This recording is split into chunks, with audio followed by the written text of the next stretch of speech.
Hey guys, welcome. And who dat? I'm Joe. Welcome to Rosenfield 10. Today we're going to be talking about our beloved Bless You Boys in black and gold, the New Orleans Saints. We're going to be talking about the 2025 NFL Draft, and we're going to be talking about the first round pick.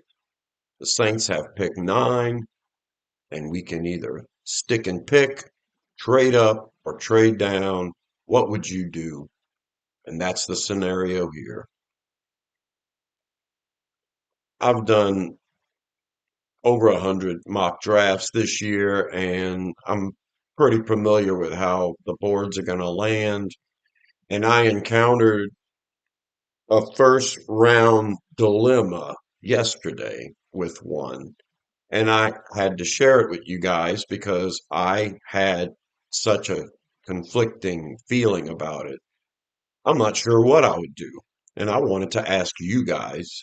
You guys look at the scenario and tell me in the comments below what you would do. But here's how it went down. I was picking at number 9, and when the number 9 pick came up, these were the players that were still available and on the board.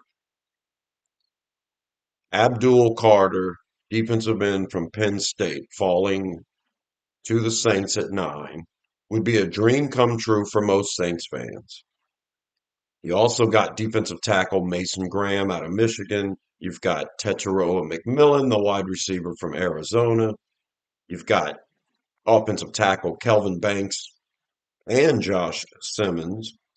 You've got the best tight end in Tyler Warren still sitting there, the best running back in Ashton Jeanty, the best safety in Malachi Starks, and a really good defensive end in Nick Scorton. So those are up to 25 overall rated players on this particular site.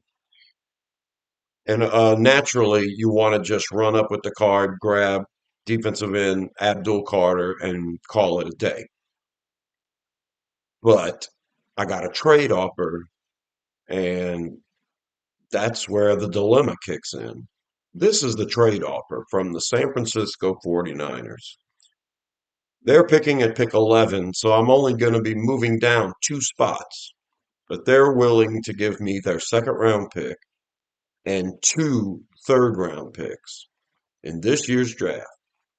They're also throwing in a round 4 pick in 2026. I look at this trade offer, and if I do the trade, then this is what our picks will look like. So I have them side by side here, our picks, and I think I'm missing a 6th round pick here. I think the Saints got allocated a 6th round compensatory pick since I've done this mock. So we'll probably have an extra 6 there, both lists. So anyway, this is a tough decision for me. And I have a feeling a lot of you Saints fans would say, I'm not trading down if Abdul Carter's there. He's a generational player at the greatest position of need for the team. You go up, you get him, you don't even think twice about it. Done deal. And then I know there are some Saints fans out there who want to trade down almost regardless of who's sitting there on the boards because we need to get a deep roster of cheap young players quick. We're going to have salary cap Hades for the next 2 years, and we won't really be able to fix it until these older players' contracts are up. So, in about 2 years, we're going to clear $120 million off of our cap. And that's when we can actually become a functioning team again. And until then, we need to put players on our team, and we don't have the money in free agency to do it. And unless you want to keep the same, group of ragtag guys we had last year, you trade down, get some extra picks, and make some picks. Now, with the extra six, our total picks in this year's draft stands at 10, and that's pretty good for the Saints if we were to make 10 picks. So trading down to get extra bodies, you'd be getting extra bodies like in the top 100. This move from San Francisco would give us three extra picks in the top 100. As it stands, we have four. We would have seven. So I thought it was an interesting dilemma. I had to take a lot longer than 5 minutes to decide what I would do in this situation. You're moving down two spots. So, I mean, let me know in the comments what you would do. Would you trade down? Would you take the player, Abdul Carter? I'm certain Abdul Carter is the one guy everyone would be wanting to grab at pick nine. With these choices, you've got a lot of options. So let me know in the comment if you stick and pick at nine, who you take. I'm assuming it's going to be Abdul Carter for those that would pass up this particular trade offer. So let me know in the comments. All right.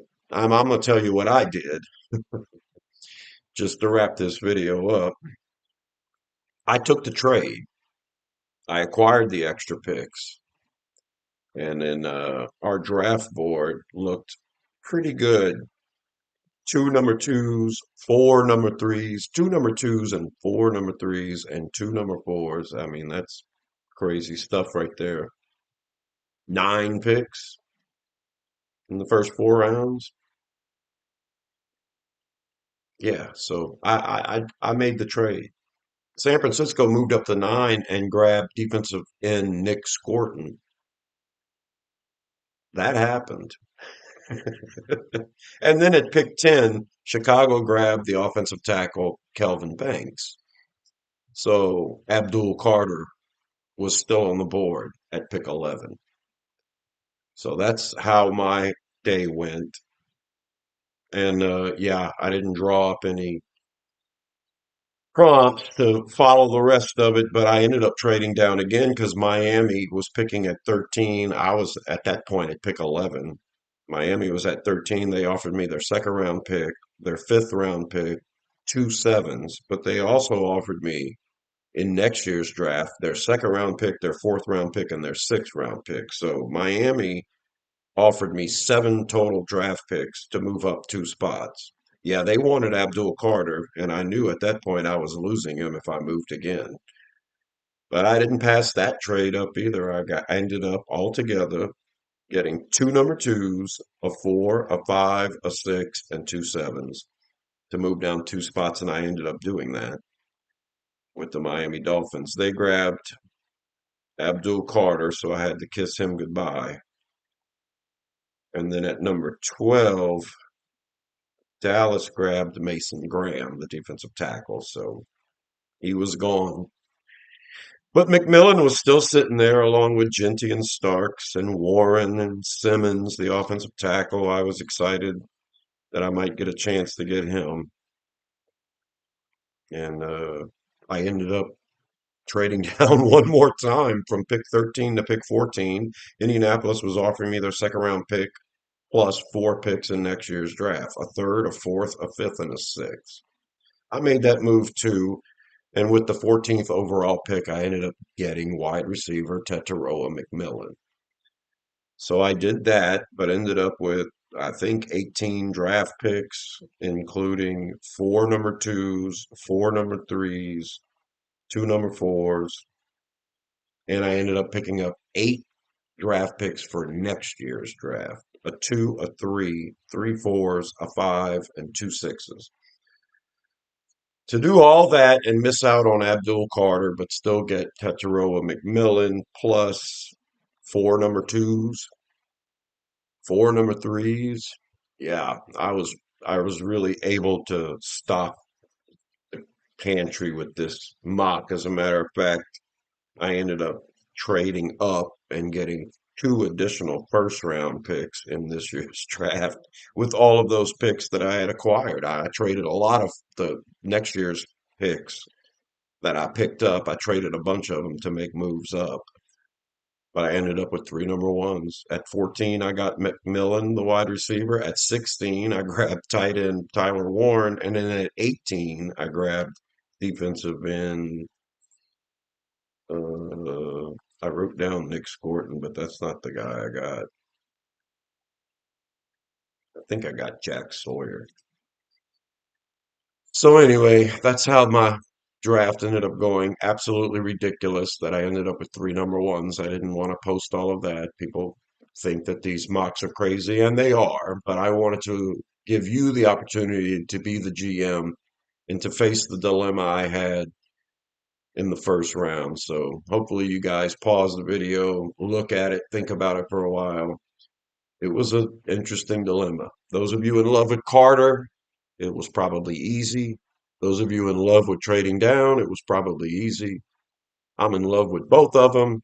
I think I'm leaning towards trading down because defensive end is such a deep category in this year's draft.